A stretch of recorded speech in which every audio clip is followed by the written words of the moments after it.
This video contains spoilers.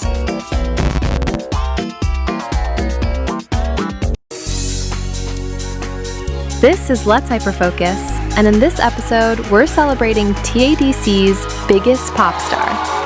Because he's a bubble, and he can be popped.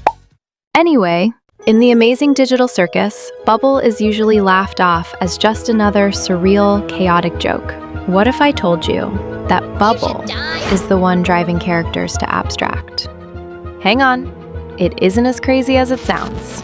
If we look at the circus for what it actually is, a software program running on a server, Bubble's role as chef stops being a joke. Bubble's role isn't comic relief, it's optimization, and I think it's a role he's deadly serious about. Bubble, you can't say that. Caine may be running the show, but Bubble's in charge of the guest list, and if he doesn't like you, you are gone. And what's more, he isn't working alone. Who does Bubble force to work with him? That was weird. He has a mouth, but he's gonna use Caine's anyway. Let's hyperfocus on Bubble Chef, the master of abstraction in the amazing digital circus. In real-world computer engineering, there is a massive industry-standard software tool used to manage complex server environments. Its name? It is literally called Chef. Your reward is a delicious digital feast cooked by our head bubble chef. Made with all the love I'm legally allowed to give. To keep an AI system running, Chef ensures the underlying infrastructure remains stable, consistent, and correctly configured. I'm on it, boss! Ow. Why are you like this? Caine should know that Bubble's like this, because in DevOps, a system administrator uses Chef to automatically deploy, configure, and clean up messy code environments. Whoa! Clean up on aisle U! I'm on it, boss! A chef's entire purpose is to look at a chaotic system, sweep away unrecognized data, and force everything into a neat, automated order. So imagine Bubble Chef's surprise and terror as some of the messiest, most chaotic data he'd ever seen was thrust upon him. Human mind files. Disgusting! Not that the humans are the only things causing chaos. Bubble would have plenty to do just keeping up with Caine. Sounds sticky. Very sticky indeed. So let's talk a little bit about how a chef might do that. It's time to talk about knives. I'm a knife, knifing around. Cut. Hey, you know how there are knives everywhere? Can you repeat the question? I couldn't hear you over the knives.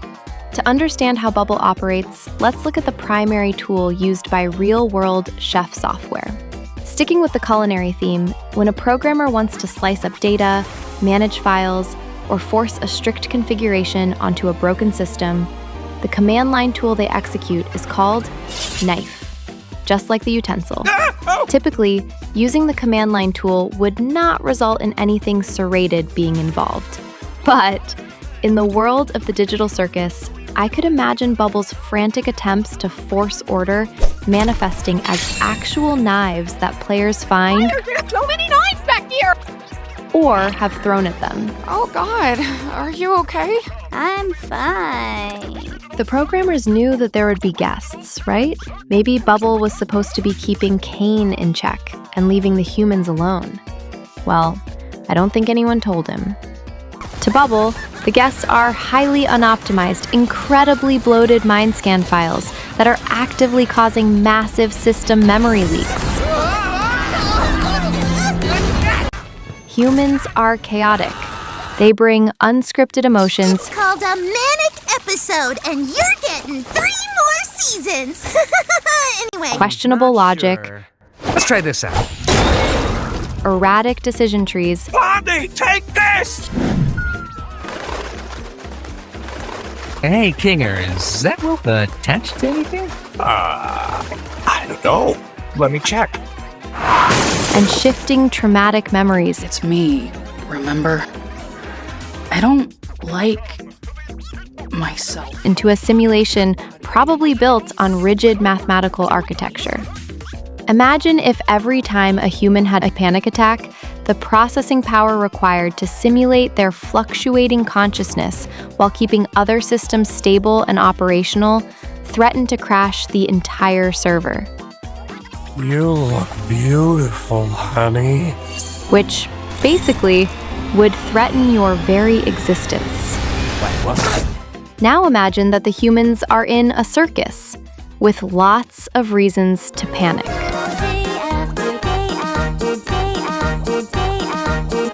You'd probably be looking for ways to optimize those complicated humans, right?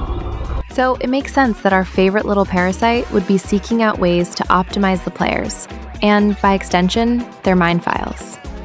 We don't know a lot about abstraction, but we know that the person becomes less and less like themselves. You don't even know what people are like before they abstract. They are not pleasant to be around. Like at all. I think this could be because Bubble is attempting to tidy up the mind file.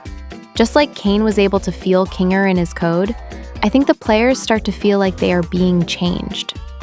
Once a player realizes that they have to either get out of the circus or become a cellar dweller, they are desperate to find a way out, a path. I believe that they start to see exit doors, maybe as a direct consequence of what Bubble is doing. But then, of course, the doors aren't real. I just can't wait till I... They're a bug, and bugs get cleaned up by Bubble. Because I don't think he wants the players gone, just not complicated. But humans are complicated. Oh, dear. And as Bubble nips and tucks his way to an optimized file, the player reaches a point where the data is fully corrupted. Now, this next part is really just theory. But in addition to tidying up, I think Bubble may be hiding his work through file convergence. Creating space by saving over data rather than deleting it. Nah, thanks. I'm trying to quit. I believe Bubble is forcing convergence, mapping human mind files to NPCs, then forcing a reconciliation between the assets that results in a total breakdown between the unique mind files and a neat little data packet that Bubble attributes to an NPC. I'm in danger! In simpler terms, instead of just creating new NPC files, he's saving over the human mind files and replacing those files with NPCs, effectively deleting the complicated mind file. Bubble Chef is quietly trying to turn the humans into mindless, low-RAM circus background characters. Explain to Daddy Bubble how bad thing. Keeping all of this in mind, let's go back to the knives.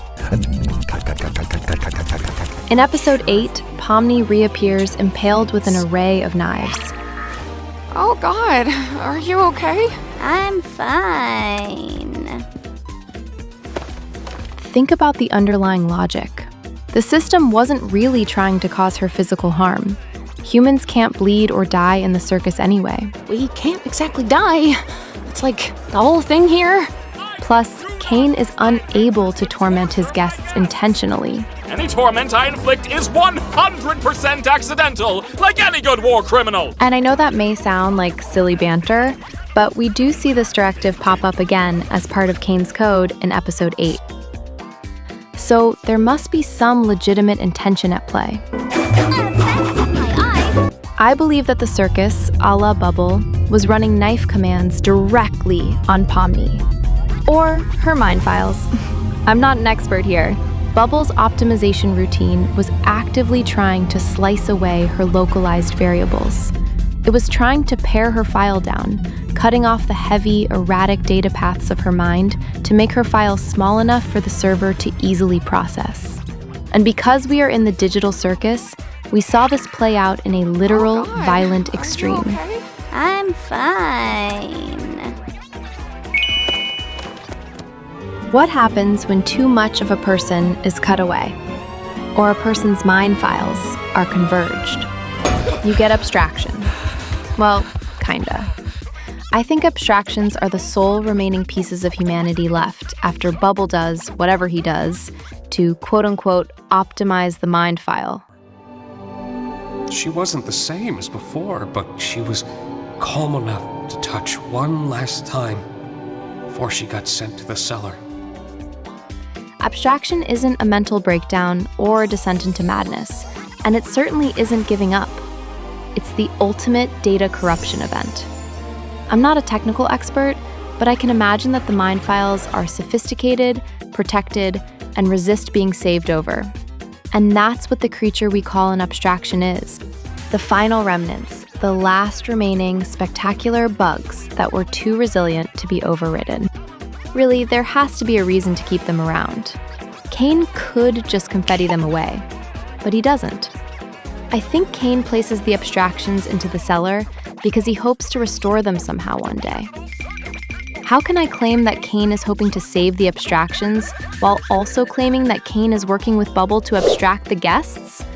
I will answer that with another question. How does a simple, adorable pet AI like Bubble have the ability to force these convergences? Well, Bubble doesn't have the administrative rights, but Caine does. To bypass his lack of permissions and fulfill his directive to optimize the circus, I think Bubble uses Caine as an admin proxy. And to do that, Bubble physically situates himself directly inside Caine's mouth.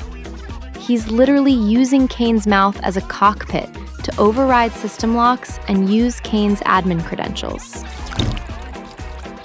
That was weird. Caine treats Bubble like a quirky pet, Good boy. seemingly completely oblivious to the fact that Bubble is using him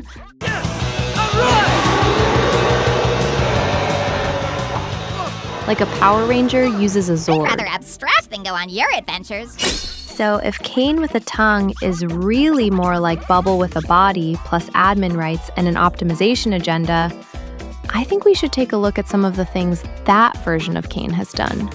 Also, we need to give this Bubble and Caine a combo name. I am calling them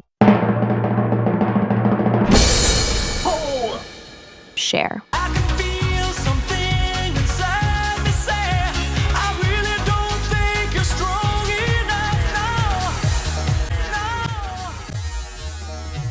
Let's talk a bit about what Share has asked our guests to do.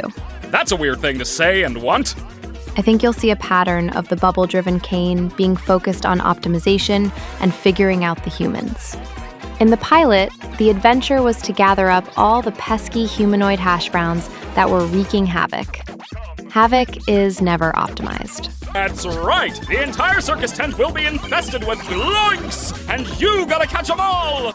In the mystery of Mildenhall Manor, Share interviews Zubul in an attempt to get them to participate in adventures and size up their behavioral issues. Go on. No. Later, in Fast Food Masquerade, each of the guests get reviews. The one making the assessments?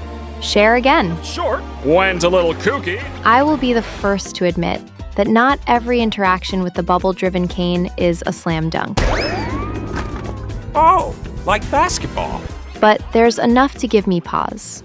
Before sharing what I think is the smoking gun, please take a moment to like, share, comment, and subscribe if you like this video. It makes a surprisingly big difference, and I appreciate it. Thank you. Okay, my smoking gun is the pilot episode. Let's head back to the beginning. In hindsight, the clues are all here. We learn right away the roles that both Caine I'm your ringmaster. I'm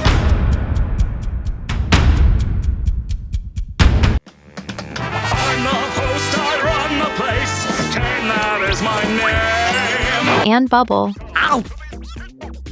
You parasite! play in the circus. One a host and the other a parasite. We are made aware that Bubble is a chef. Bubble-driven Caine, or Share, created an adventure about optimization, further implying that Bubble is indeed a chef in the computing sense. Share is not surprised that Kaufmo abstracted. Kaufmo abstracted? Why didn't anybody tell me? Because they caused that abstraction, and Kaufmo told us so. Kaufmo wasn't looking for an exit because he had reached a breaking point. He was searching for an exit because he knew that without one, he would be abstracted. Kaufmo wasn't just running towards a way out. Last time I spoke with him, he was rambling endlessly about some exit. He was running away from being abstracted. In his role as chef, Bubble causes players to abstract due to dangerous optimization practices. He's just a mouth, but he must clean, and he figured out a way to do it. What do you think? Could Cher be causing all of these abstractions? Can Caine turn back time and restore them to their former selves? Let me know what you think, and as always, thanks so much for watching. See you soon!